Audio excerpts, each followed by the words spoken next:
How has your day been so far? Hello, we're AETA Stories, and today we're sharing a brand new original story with you.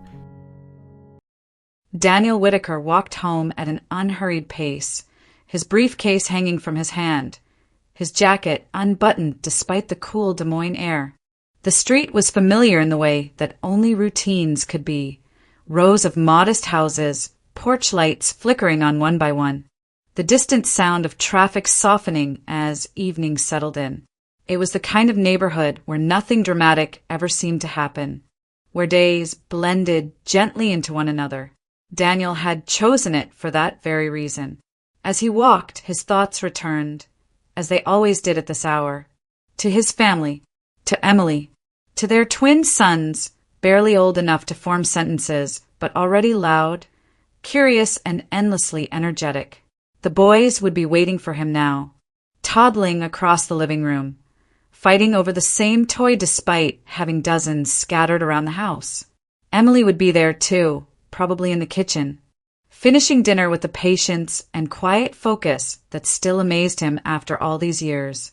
From the outside, their life was everything it was supposed to be. Daniel had a solid job as an engineer, one that paid well enough to keep them comfortable without excess. There were no overdue bills, no sleepless nights over money. Promotions came steadily, recognition followed his work, and his name carried weight in the office. He was respected, needed, secure, at home. The warmth was different, but just as real. Emily had settled into motherhood with a natural ease that Daniel sometimes felt he could only admire from the sidelines. She was gentle with the boys, attentive without hovering, firm when needed, but never harsh. There was a quiet intelligence to the way she handled their family, as if she understood instinctively what was required of each moment. Daniel often watched her without her noticing, struck by the fact that this life, this woman, these children had become his. He loved her deeply, though not loudly.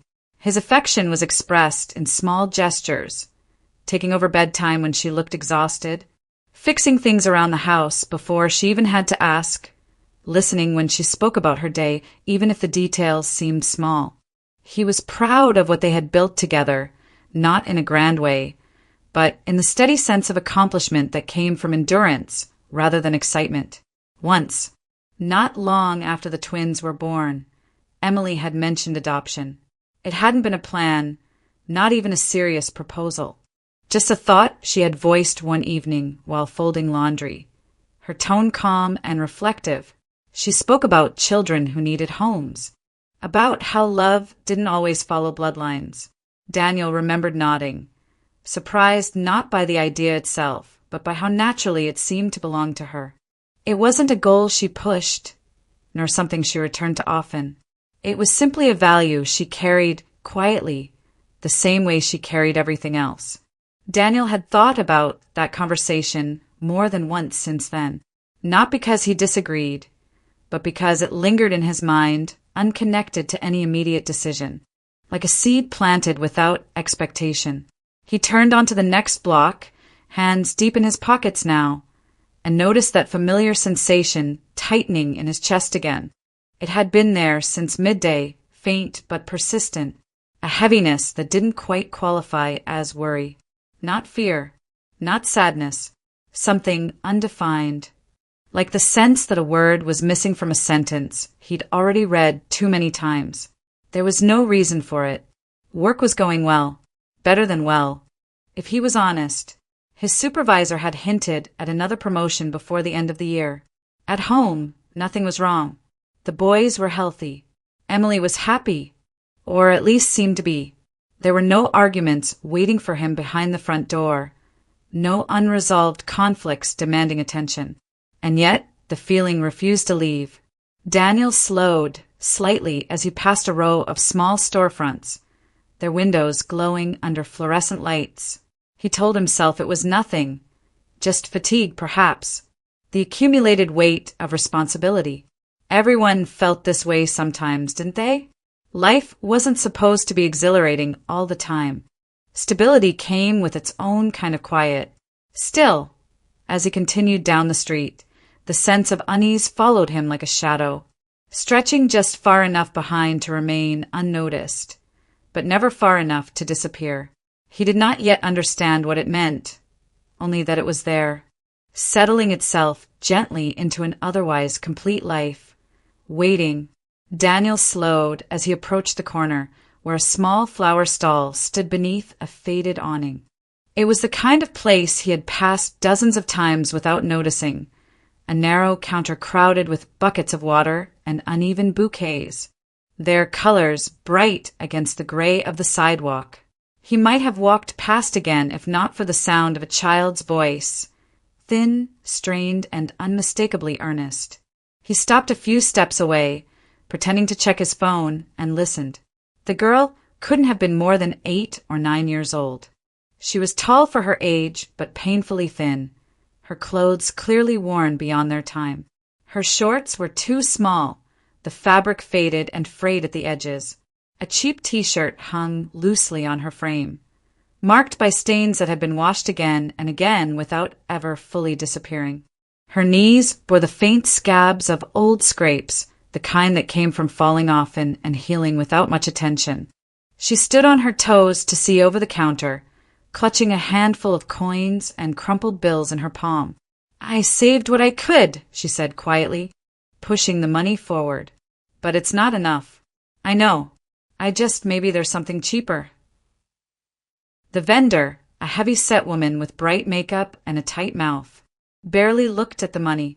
She crossed her arms and exhaled sharply. "Cheapest flower I have is still more than that," she said flatly. "Roses cost more. Carnations, too. Even the simple ones. You're short." The girl nodded, as if she had expected the answer. Still, she didn't move away. "It's my mom's birthday today," she said. "I bring her flowers every year. She'll be waiting." There was something in the way she said it, certain, almost ritualistic, that caught Daniel's attention. The child wasn't bargaining. She was stating a fact, as if the world itself should recognize the importance of the day. The vendor snorted. "Then draw her a card," she replied. "Plenty of people manage without flowers." The girl swallowed. Her fingers tightened around the coins. "I can't," she said softly. "I have to bring flowers." The woman leaned closer now, her expression hardening. "And you expect me to pay the rest for you? Out of my own pocket? This isn't a charity." Daniel felt something twist in his chest. He watched the girl's shoulders tense, the way her chin lifted slightly, as if she were holding herself together through sheer will. Maybe there's just one," the girl tried again. "Just one small one. I don't need a bouquet." The vendor laughed, a short, humorless sound. "If you want free flowers, there's a field across the road. Plenty growing there.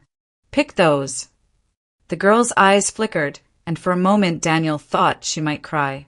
But she didn't. Instead, she stood there a few seconds longer, as if hoping the woman might change her mind simply by being looked at. When it didn't happen, the girl lowered her hand. The coins clinked together as she closed her fist. Her shoulders slumped, the fight leaving her all at once. Without another word, she stepped back from the stall. Daniel watched her turn away slowly, her head bowed, her steps small and careful. The defeat in her posture was unmistakable, not loud, not dramatic, but complete. Something shifted inside him then. The unease he had carried all afternoon sharpened into clarity. He thought of his own sons, of Emily's patience, of the safety waiting for him at home. And then he thought of this child walking away empty-handed, not because she wanted something for herself, but because she had failed in her own mind to honor her mother. Daniel took a breath. He knew, with a certainty that surprised him, that he could not keep walking. "Hey," Daniel said gently, stepping toward the girl as she turned away. He kept his voice low, careful not to startle her. "Wait a second." She stopped, but didn't immediately look at him. When she did, her eyes were wary, assessing the way children learn to be when the world taught them caution early. She shifted her weight back a step, instinctively creating distance. I heard you talking to the lady, Daniel continued. You're short a little, right? The girl nodded once. Barely perceptible. It's okay, she said quickly, as if afraid of imposing. I'll figure something out. Before Daniel could respond, the vendor leaned over the counter, her voice sharp. Don't encourage her, she said, eyes narrowing at him. She's always got a story. That one's a liar. Comes from a family of drunks. No mother waiting for flowers. The girl's head snapped up. Her cheeks flushed, not with shame, but with something closer to anger. I do have a mom, she said, her voice steady despite the tremor beneath it. And it is her birthday. You don't know anything. The woman scoffed. Watch how she talks, she muttered, as if seeking Daniel's agreement. Rude little thing. Grows like a weed, no one watching. Daniel didn't look at the vendor again. He focused entirely on the girl, on the way her fingers clenched around her small bundle of money, on the stubborn line of her mouth as she refused to back down. You don't need to explain anything to anyone, he said quietly. I can help, if you want. The girl hesitated. Suspicion flickered across her face, followed by uncertainty. I don't want something expensive, she said at once. Just one flower.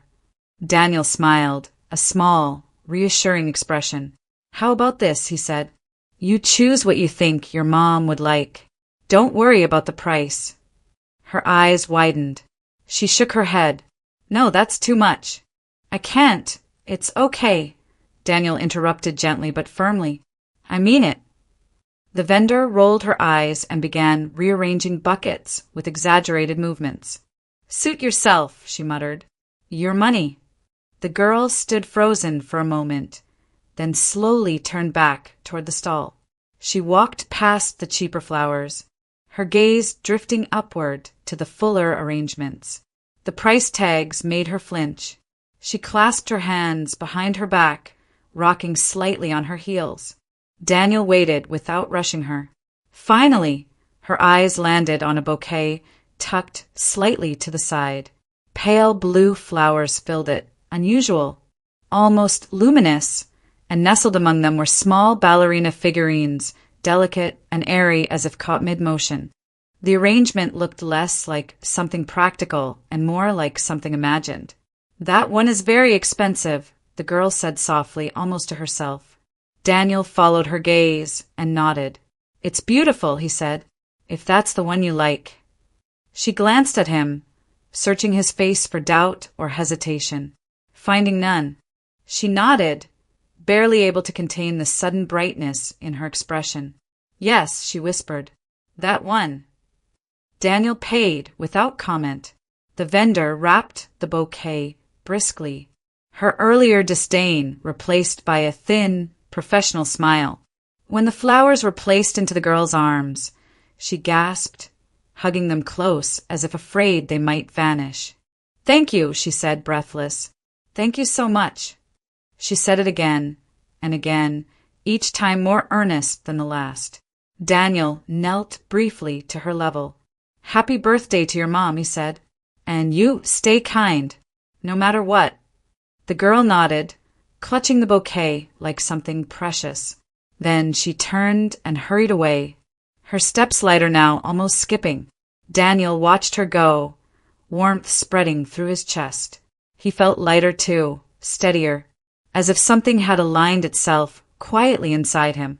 He didn't know yet that this simple moment, this choice to stop, had already begun to stir memories and truths he had long believed were settled. Daniel walked the remaining distance to his car with the bouquet's colors still bright in his mind, the image refusing to fade as quickly as he expected. He unlocked the door, slid into the driver's seat, and sat there without starting the engine. The street outside had grown quieter, the evening settling into its usual rhythm. A radio murmured faintly from a nearby vehicle. Somewhere a door closed. Life moved on uninterrupted, and yet the heaviness returned, stronger now, unmistakable. My mother's birthday. The words echoed again, clear and insistent. Daniel's hands tightened on the steering wheel as understanding surfaced with sudden force. He hadn't forgotten the date. Not really. He had simply learned, over the years, to live as if it no longer mattered. Today was Caroline Whitaker's birthday. The realization struck him with a sharpness that stole his breath for a moment. He leaned back in his seat, eyes fixed on the windshield. As the past opened quietly but completely, it didn't rush in. It didn't overwhelm him all at once. It arrived the way it always did, with detail, with texture, with the certainty of something that had never truly left. He saw his grandmother's apartment first. The 3-story brick building on the edge of the city. The courtyard worn smooth by decades of footsteps. Summers that had felt like a different world. One governed by freedom rather than schedules. His grandmother's kitchen smelled of tea and warm bread. Evenings were slow and unhurried. She told him stories before bed, her voice steady and familiar. And Daniel slept deeply in that place, untroubled by the expectations that waited for him elsewhere. That was where he had met Caroline. She appeared one afternoon among the neighborhood children, introduced by a boy Daniel already knew. Caroline, he had said, as if the name explained itself. Daniel remembered thinking it sounded strange then, too elegant, too deliberate for a girl their age. Caroline herself had shrugged when someone commented on it, complaining that it didn't suit her, that she would have preferred something simpler. She smiled when she said it, not embarrassed, just resigned. She had worn a pale blue sundress that day, her dark hair braided neatly, ribbons tied with care. Even then, there was something about her that drew attention without demanding it. She didn't shout. She didn't push to the front of games. She simply existed, calm and observant, and somehow the world adjusted around her. Daniel remembered how easily she fit into his days after that. They walked home together, shared snacks, sat side by side on the steps while others ran past. She laughed quietly, but when she did, it felt like a gift meant only for the person beside her. With Caroline, Daniel never felt the need to perform. He could be silent without discomfort. He could speak without planning. As they grew older, that closeness remained. Summers turned into years, and childhood games gave way to long conversations and shared glances that carried more weight than words. Caroline grew into her beauty naturally, without effort or awareness. Her features sharpened, her presence deepened, but her manner never changed. She stayed kind, open, unassuming. Daniel loved her long before he understood what love meant. He loved the way she listened, the way she noticed small things, the way she treated everyone with the same quiet respect. He loved her before he had the language to claim it, and by the time he did, fear had already taken root. He convinced himself it was safer to remain what he was to her, a friend, someone dependable, someone present. He told himself that saying nothing was a form of protection, that if Caroline never knew how deeply he felt, he would never risk losing her altogether. There were moments, even now, that returned to him unbidden. The look she gave him when he stood up for her once, his heart pounding as if he were facing something far greater than he was. The way she smiled at him across a crowded courtyard, her eyes lingering just a fraction longer than necessary. He wondered, still, whether she had known, whether she had waited for him in the same quiet way he had waited for her. He remembered her birthdays most clearly, not because they were celebrated with parties or gifts. There were rarely any, but because she treated the day as something sacred in its own modest way. She never asked for much. She spoke of what she wanted in simple terms, as if careful not to burden anyone. Daniel, still a boy then, saved what little money he had. He bought small things, plastic trinkets, cheap figurines, hair clips, and Caroline received them as if they were treasures. She never laughed at the simplicity. She never compared them to what others had. Her gratitude was real, and it filled him with a happiness he didn't know how to name. Daniel closed his eyes briefly in the car, the weight of memory pressing gently but firmly against his chest. He thought of the girl at the flower stall, of her determination, of the way she spoke about her mother as if the act of bringing flowers were a promise that could not be broken. Some dates did not belong to the past, no matter how much time passed around them. They stayed where they were planted, waiting. Daniel opened his eyes again. The street outside unchanged. He started the engine at last, knowing without certainty but with quiet clarity that the day was not finished with him yet. Adolescence arrived without ceremony, and with it came changes that neither Daniel nor Caroline spoke about directly. Their neighborhood thinned as families moved away. Children grew older, and the rhythm of shared summers gave way to scattered meetings and brief encounters. Yet their connection endured. It didn't demand attention. It didn't announce itself. It simply remained quiet, consistent, resilient. They learned how to exist alongside one another in new ways. Conversations stretched longer, grew more thoughtful. Silences became meaningful rather than awkward. Caroline listened the way she always had, with a steady focus that made Daniel feel seen without being examined. He noticed how she carried herself now, how people's eyes followed her even when she seemed unaware of it. Her beauty had matured, sharpened by time, but it never hardened her. She remained gentle, unassuming, unchanged at her core. Daniel watched from a careful distance. He told himself it was enough to be near her, to know her life as it unfolded.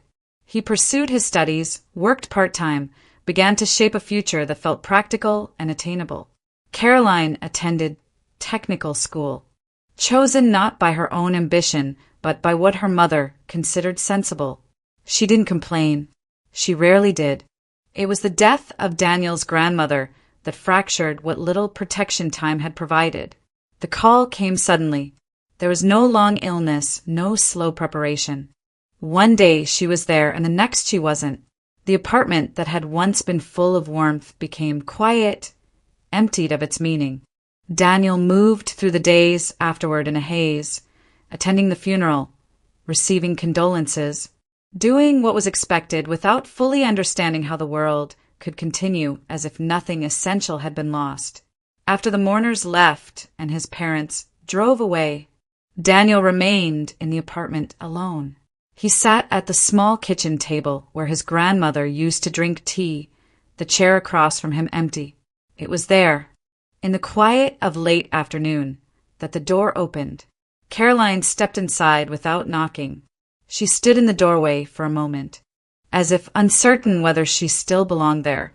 Her face was pale, her eyes rimmed red. She hadn't planned what to say, that much was clear. "I thought you might leave," she said finally, her voice barely above a whisper. Daniel looked at her, confused. "Leave where?" "This place," she said, gesturing vaguely. "With your grandmother gone. I didn't know if you'd still come here. And if you don't," her words trailed off, unfinished, heavy with what she could not bring herself to say. In that moment, everything Daniel had buried rose to the surface. Fear, longing, regret. He understood suddenly what she was really asking. Not about the apartment, about him. "I didn't come here just for her," he said quietly. Caroline's eyes lifted to his, searching. "I came here because of you," he continued.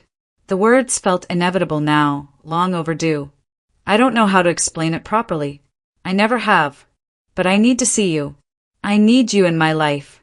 I always have." She didn't speak at first. She only stared at him, her expression unreadable. Then her shoulders relaxed, just slightly, as if something she had been holding finally loosened. "I thought I was imagining it," she said. "All this time." Daniel took a step closer. "You weren't." The silence between them shifted. It was no longer filled with restraint, but with recognition. Caroline smiled then, not brightly, not playfully, but with a relief so clear it nearly broke him. "I felt the same," she said, "for a long time." Their relationship began without urgency. There were no dramatic declarations, no sudden changes. They walked together as they always had, talked as they always had. But now there was intention where there had once been hesitation. Daniel held her hand for the first time as if it were the most natural thing in the world. Caroline leaned into him with a trust that felt earned rather than claimed. They were happy. Quietly so. It didn't last. Irene Whittaker noticed the change immediately. Caroline came home later than usual. She smiled more often. She seemed lighter, distracted in a way Irene did not approve of. It took little effort to uncover the source. The confrontation was swift and unmistakable. Irene did not raise her voice at first. She never needed to. Her disapproval was cold, precise. She questioned Daniel's background, his prospects, his usefulness. She dismissed his studies as uncertain, his future as insufficient. To her, love was a distraction. Stability was measured in income, status, appearance. "You're wasting your time," she told Caroline. And his. Caroline tried to explain. Irene cut her off. "This is not what I raised you for," she said. "Your looks are not a gift to be thrown away on sentiment." Daniel was summoned soon after. Irene faced him without embarrassment or restraint. "You're not what she needs," she said plainly. "You have nothing to offer her. No money, no security, no future worth waiting for." Daniel tried to speak. He explained his plans, his work, his determination. Irene listened without interest. "Intentions don't pay for comfort," she replied, "and love doesn't last." Her demand was simple. He was to stay away. Daniel understood then that this was not a misunderstanding to be resolved with patience. Irene did not oppose him personally. She opposed the idea that Caroline's life should be shaped by anything other than her own ambition. In her mind, Caroline was an investment, a path out of hardship, a means to an end. The pressure intensified. Irene monitored Caroline's movements, her calls, her time. She spoke of opportunities elsewhere, of men with means and influence. She reminded her daughter of everything she had sacrificed, of the life she herself had been denied. Caroline resisted as best she could, but resistance came quietly to her. She did not know how to fight without hurting, and Irene knew it. Daniel felt the walls closing in. The happiness he had just found was already under threat, not from doubt or distance, but from control. And for the first time, he realized that love alone might not be enough to protect them. Daniel waited 3 days before asking to see Irene again. He used the time to steady himself, to rehearse the words he believed might finally reach her. He told himself that respect could still matter, that clarity and composure might succeed where emotion had failed. He dressed carefully for the meeting, choosing a jacket that made him look older, more established than he felt. He brought no gifts. He wanted to be taken seriously, not appease her. Irene received him in the living room of her apartment, seated upright on the edge of a leather chair. The room was neat to the point of sterility, every surface polished, every object placed with intention. She did not invite him to sit. She did not offer coffee. Daniel spoke calmly. He explained his plans, his work, the stability he was building. He spoke of commitment, of patience, of time. He told her he loved Caroline and intended to marry her when he was able. He did not plead. He did not raise his voice. He tried, with careful precision, to show her that he was not reckless, not temporary, not a risk. Irene listened with an expression that never changed. When he finished, she stood and walked to the window, her back to him. For a moment, Daniel thought he had finally reached her. Then she spoke. "You are still talking about feelings," she said, "as if they matter." She turned, her eyes cold. "You are not enough. You will never be enough. And I will not allow my daughter to waste her life waiting for you to become something you are not." Daniel tried once more. He spoke of Caroline's happiness, of her choice, of the harm control could cause. Irene's lips curved slightly, not in amusement but in dismissal. "Happiness is temporary," she replied. "Security lasts." Her voice sharpened. "Stay away from her. This is not a request." Daniel left the apartment with a sense of finality he could not yet define. He walked for a long time afterward, trying to understand how reason could fail so completely.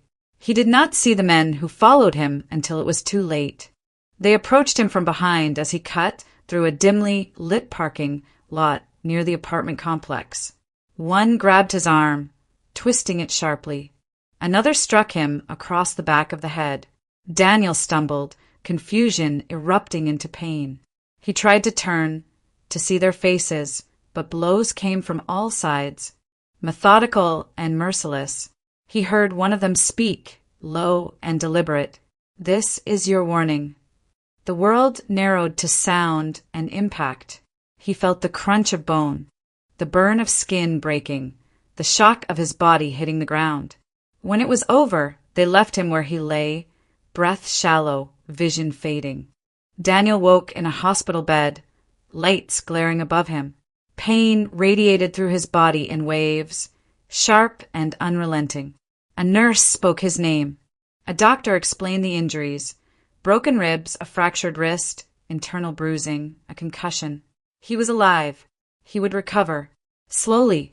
Caroline did not come. At first, Daniel assumed she had not been told. He asked a nurse to let her know where he was. Hours passed, then days. His phone remained silent. When he tried to call her, the line went dead, disconnected. The silence stretched, heavy and absolute. Daniel lay in bed, staring at the ceiling, replaying their last conversation, searching for something he might have missed. He told himself there had been a mistake, that Irene had intervened again, that Caroline would find a way through. She didn't. By the time Daniel was discharged, Caroline was gone. He returned to the apartment he once shared with his grandmother, moving through rooms that felt hollow now. He waited. He called mutual friends. No one knew where she was. Some avoided his questions entirely. Others spoke carefully, as if afraid of saying too much. Weeks passed. Then one evening, his phone rang. The number was unfamiliar. Daniel answered without thinking. There was a pause on the line, filled with static and distance. "Daniel," Caroline said. Her voice was different, flat, measured, as if each word had been rehearsed. "Where are you?" he asked at once. "I've been trying to reach you. I was in the hospital." I know," she interrupted quietly. "I'm sorry." The words landed without comfort. "I can't talk long," she continued. "I'm calling from someone else's phone." Daniel's heart began to pound. "What's going on?" "I'm getting married," she said. The sentence felt unreal, as if spoken in another language. "I'm leaving," she added. "Soon." "Where?" Daniel asked. "Caroline, where are you going?" She didn't answer immediately. When she did, her voice wavered for the first time. "It doesn't matter. It's far, outside the country." "Why?" he asked. The word came out broken. "I don't have a choice," she said. "This is how it has to be." Daniel pressed the phone closer to his ear, desperate to bridge the distance. "Listen to me. Whatever this is, we can fix it. I can wait. I can do more. I love you." There was a breath on the other end. Shallow. Controlled. "I know," Caroline said. "That's why I'm calling." Then the line went dead. Daniel stood there long after the call ended. Phone still pressed to his ear, as if the connection might return if he willed it. It didn't. He understood then what had truly happened. Not a misunderstanding. Not a fading of feeling. Caroline had been removed from his life with precision and force, displaced by power that did not ask permission. Love had not failed them. It had simply been overruled. Daniel lowered the phone slowly, the weight of that knowledge settling into him with a permanence he could not escape. Something had broken, not just between him and Caroline, but within him as well. It was a fracture that would never fully heal, only scar over with time. And though he did not yet know it, this moment marked the point beyond which nothing could be undone. The truth reached Daniel years later, without warning and without mercy. He was sitting alone in his office late one evening, scrolling absently through news on his phone while waiting for a report to finish downloading. The headline caught his attention, not because it mentioned her name. At first it didn't, but because of a photograph. A blurred image of a woman being escorted into a courthouse. Her face partially hidden, her posture rigid with restraint. He clicked. It took only a few lines for recognition to settle in. Slow and devastating. Caroline Whitaker. The article referred to her as the wife of a prominent foreign businessman, a man whose wealth and political connections had long placed him beyond ordinary scrutiny. Daniel read the words once, then again, as if repetition might soften their meaning. Caroline had married him less than a year after leaving the United States. The article outlined the trajectory of her life abroad with clinical distance. The move was framed as an opportunity, financial security, cultural enrichment, a future defined by comfort.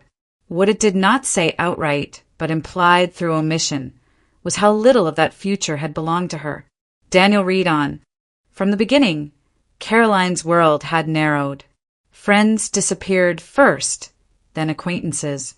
Her phone access became limited. Visits home were postponed, then canceled altogether. She learned quickly which questions were acceptable and which were not. The house she lived in was large, guarded, and silent. Privacy existed only for those who controlled it.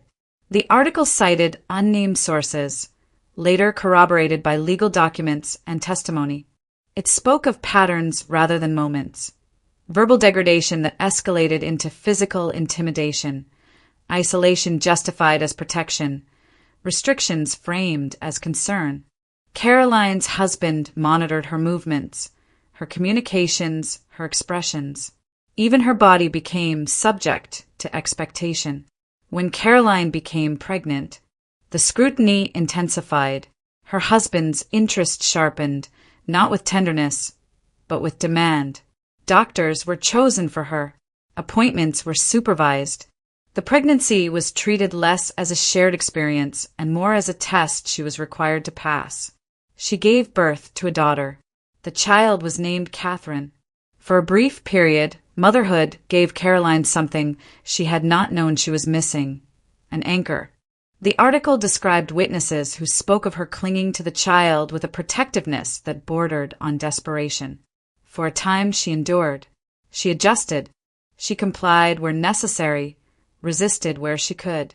Catherine became her reason for waking, for enduring the hours that blurred into one another. But the child also made Caroline more vulnerable. Her husband's disappointment was not subtle. He had wanted a son. The birth of a daughter was treated as a failure, a personal affront. The blame, unspoken but unmistakable, settled entirely on Caroline. His patience evaporated. His temper shortened. The abuse escalated. What had once been contained to closed rooms began to leave marks. Bruises explained away.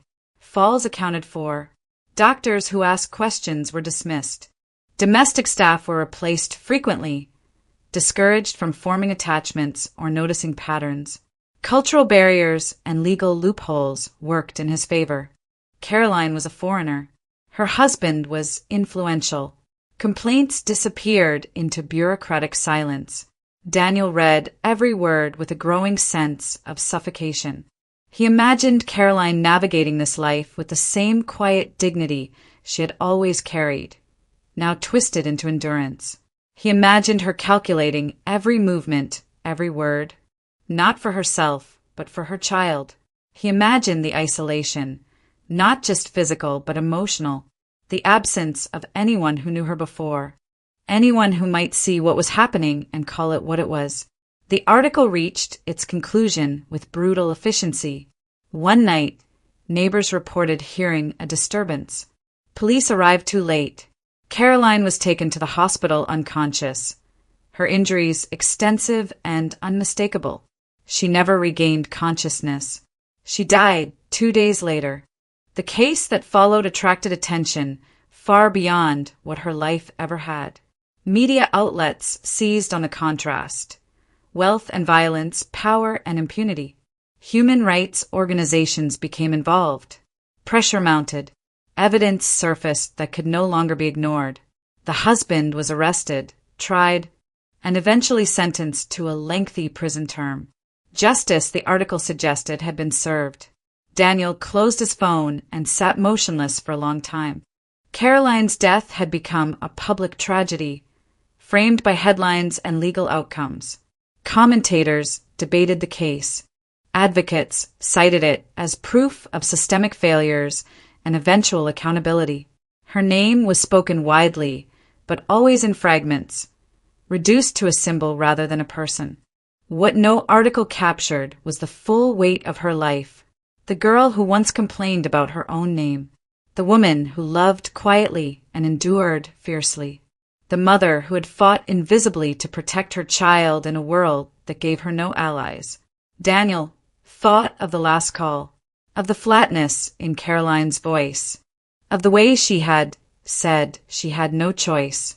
He understood now what that had meant. The knowledge settled into him slowly, reshaping memories he had carried for years.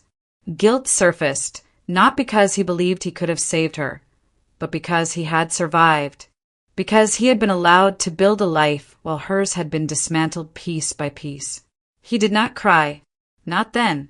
The grief was heavier than tears, anchored too deeply for release. Daniel rose from his chair and looked out the office window at the darkened city below. Lights glowed in distant buildings, indifferent and steady. Life continued, as it always did, layered over loss without pause.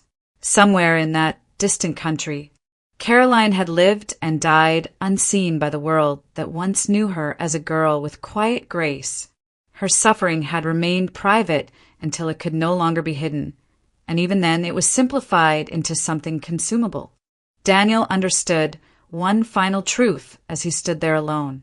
Caroline's death had been acknowledged, but her life, her fear, her endurance, her love for her child had remained largely invisible, and that, he realized, was the final cruelty.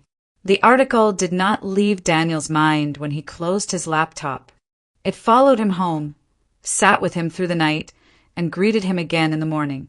Every sentence replayed with cruel precision, each detail reshaping the past until nothing felt stable anymore. He returned to work out of habit, answered emails mechanically, attended meetings without absorbing a word. Inside, something had come apart. He told himself he should have fought harder, that he should have ignored Irene's threats, gone to the police after the beating, found Caroline no matter what it cost him. The logic was merciless and endless. Every memory turned into an accusation. The love he had once guarded so carefully now felt like a failure of courage. Sleep became unreliable. When it came, it brought images he could not control. Caroline's face, pale and distant. The hospital room he had never seen. A child crying somewhere beyond reach. When sleep refused him, he drank. At first, it was a single glass in the evening, then another. Soon, it was the only way he could quiet his thoughts long enough to exist. Daniel stopped returning calls. He avoided friends. Weekends dissolved into hours spent staring at walls, the television playing without sound. His work began to suffer. Deadlines were missed.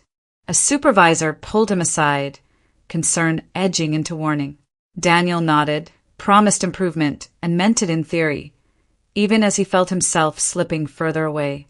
It was at a bar not far from his office that Emily noticed him.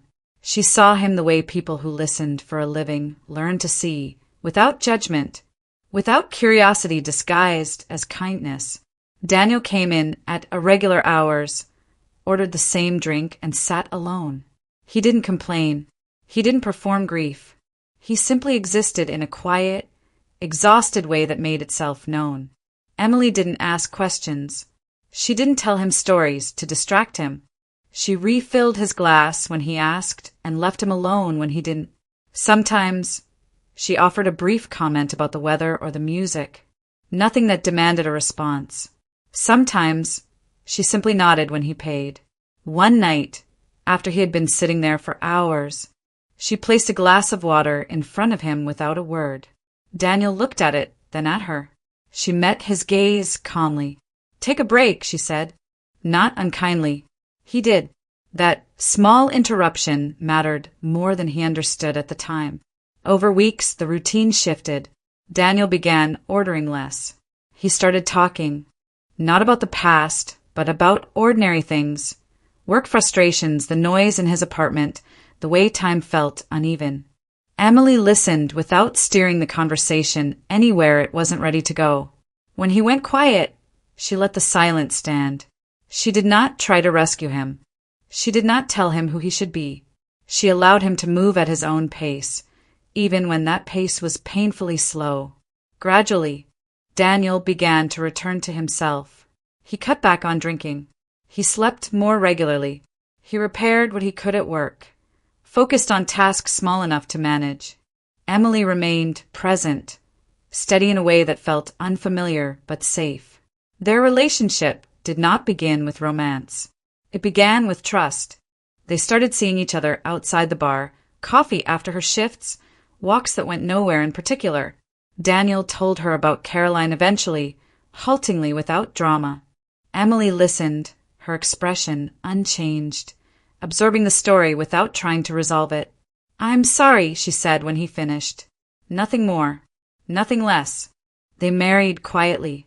There were no grand promises, no illusions about healing being complete. They chose one another not because the past had loosened its grip, but because the present felt survivable together. They tried for children and failed. They tried again and failed again.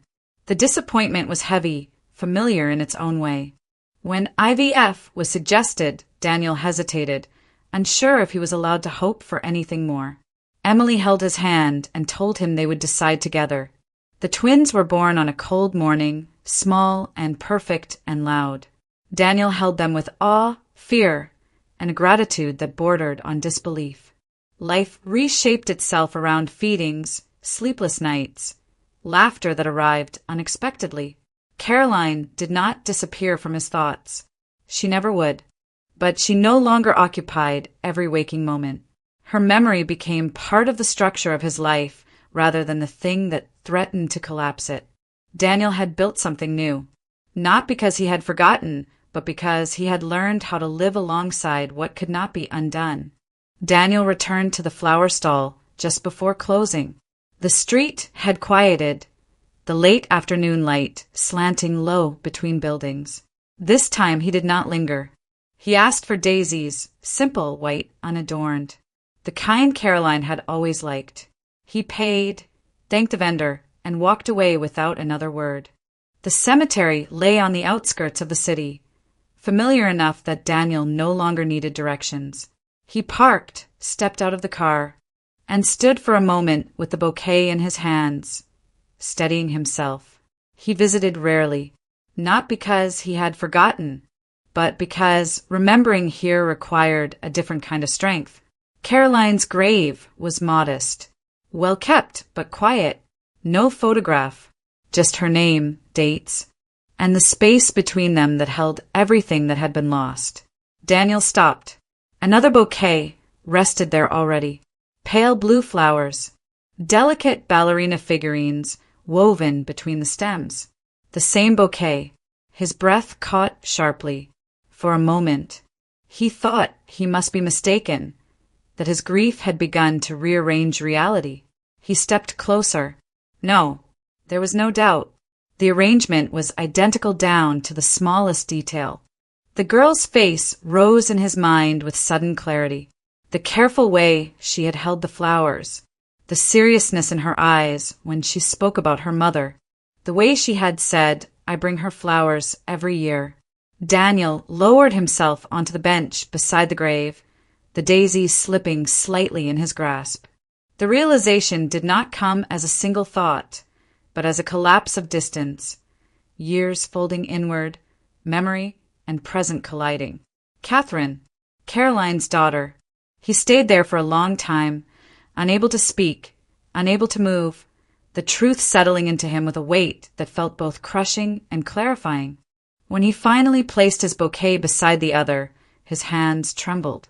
There was only one person who could explain the rest. Daniel found Irene in the early evening, sitting on a bench outside a weathered apartment building. She looked smaller than he remembered, older. Her clothes were unkempt, her movements sluggish. An open bottle rested near her feet. She recognized him immediately. "Daniel," she said hoarsely. There was no anger left in her voice, only exhaustion. They sat in silence for a while. Then, without being asked, Irene began to speak. She told him everything. How she had engineered Caroline's meeting with the foreign businessman. How she had dismissed the early signs of control as cultural differences. How she had told herself that wealth compensated for fear, that obedience would bring safety. How she had silenced her daughter's doubts and reframed bruises as misunderstandings. Her voice broke when she spoke of the first time Caroline begged to leave. She said she was scared, Irene whispered. I told her she was ungrateful.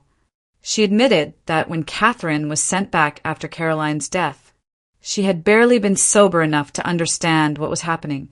The father's family wanted nothing to do with the child. No son, no heir. The money disappeared as quickly as it had arrived. I tried, Irene said, tears streaking down her face. But I can't do this anymore. I can't be what she needs. Daniel listened without interruption. There was no satisfaction in hearing Irene's regret, no sense of justice, only the hollow knowledge that everything she confessed had come too late. And the girl? Daniel asked quietly. Catherine. Irene nodded.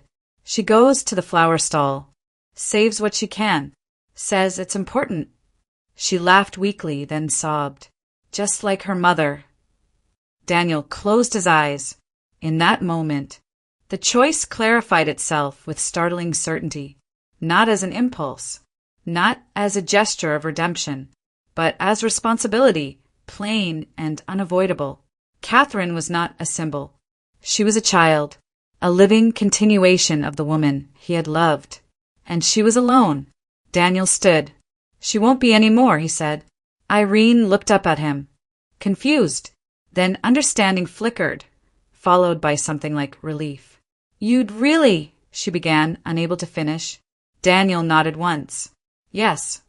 He left Irene there, knowing there was nothing more to say. The past had already taken everything it could. What remained was the present, and the child who had survived it. As he walked back to his car, Daniel felt the weight of what lay ahead settle into him. Not fear, not hesitation. Purpose. For the first time since he had stood by Caroline's grave years ago, he knew exactly what he was meant to do next. Daniel did not speak at first when he came home. He washed his hands, changed out of his jacket, and stood for a long moment in the doorway of the living room, watching the twins crawl across the rug, their laughter rising and falling in uneven bursts. Emily looked up from the couch and knew, instantly, that something had shifted. They waited until the boys were asleep. Daniel told her everything. He did not rush. He did not soften the truth. He spoke of the girl at the flower stall, of the grave, of the blue bouquet, of the realization that had struck him with such clarity it had left no room for doubt. He told her about Irene, about the years of control, the violence that had been ignored, the guilt that had hollowed her out. And finally he told her about Catherine. When he finished, he expected questions. He expected hesitation. Emily was quiet for a long moment. Then she reached for his hand. She's a child, Emily said simply. Daniel nodded. She shouldn't be alone. She won't be, Emily replied, without pause. There was no grand declaration in her voice, no dramatic certainty, just resolve. We'll take her in. The decision felt less like a choice than a recognition. Years ago, Emily had spoken casually about adoption, as something that mattered to her in principle. Now, That principal had found a name, a face, a child who needed more than sympathy. The first days were careful ones. Catherine arrived with a small backpack and a reserve that spoke of experience rather than shyness. She observed before she trusted. She slept lightly. She apologized for things that did not require apology. Emily noticed all of it without comment, making space without pressure.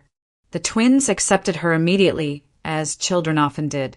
They followed her from room to room, fascinated, offering toys and unfiltered affection. Catherine responded cautiously at first, then with growing ease. She learned their routines. She learned where to sit at the table, where to place her shoes, where quiet lived in the house. Emily learned how to braid her hair. It was a small thing, but when Catherine caught her reflection in the mirror that first morning, her eyes widened with something close to disbelief. Emily smiled at her as if it were the most natural thing in the world. "You ready?" she asked. Catherine nodded.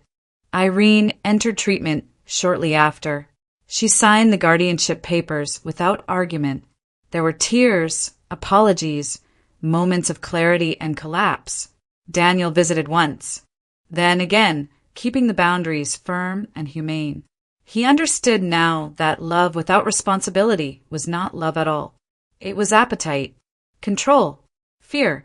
Catherine visited Irene occasionally, accompanied, protected. She returned to Daniel and Emily's home each time with relief that grew easier to name. The house changed, not dramatically, not overnight, but steadily. A fourth toothbrush appeared in the bathroom. A jacket hung by the door. Homework spread across the kitchen table in the afternoons. Laughter came more easily, more often. Emily flourished in ways she had never expected. She had loved motherhood before, deeply and completely. But caring for Catherine filled a space she had quietly carried for years. She taught her how to bake, how to read a room, how to say no without apology. She listened when Catherine spoke about her mother, never correcting, never interrupting. Daniel watched from the edges of these moments, aware of the strange convergence of past and present. Caroline's daughter, laughing at his kitchen table, not as a symbol, not as redemption, but as a life unfolding. On the morning of Catherine's first day of school, the house buzzed with energy. The twins insisted on helping. Shoes were misplaced and found again. Breakfast was louder than usual. Emily checked and rechecked the backpack. Daniel adjusted a collar that didn't need adjusting. Catherine stood in the hallway, dressed neatly, hair braided, hands folded in front of her. She looked older than her years in that moment, composed and observant. "Ready?" Daniel asked. She hesitated, then nodded. "Yes."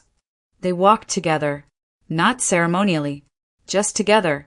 At the school gates, Catherine turned back once, searching their faces. Emily smiled and gave her a small wave. Daniel held her gaze, steady and sure. "You're safe," he said. "We'll be right here." Catherine nodded again and walked forward. As they returned home, the house felt fuller than it ever had. That afternoon, as sunlight filtered through the windows and the twins napped, Daniel sat at the table and allowed himself to think not about what had been lost, but about what had been chosen. Family, he understood now, was not created by blood alone, not by money, not by control disguised as protection. It was created by the quiet decisions made when no one was watching, by showing up, by staying, by choosing responsibility even when it asked for everything. The act that had begun it all, a stranger stopping at a flower stall, had not been heroic. It had been ordinary, and yet it had changed the shape of several lives. Some kindnesses did that. They did not announce themselves. They did not promise resolution. They simply opened a door and asked whether someone would step through. Daniel had stepped through once, without knowing where it would lead. This time, he stepped forward with clarity. And this time he did not walk alone. For our listeners, what does family mean to you? Is it something you're born into, or something you choose, protect, and build over time? Share your thoughts in the comments. Sometimes, it isn't grand ambition that changes a life, but a single, quiet act of kindness offered at the right moment.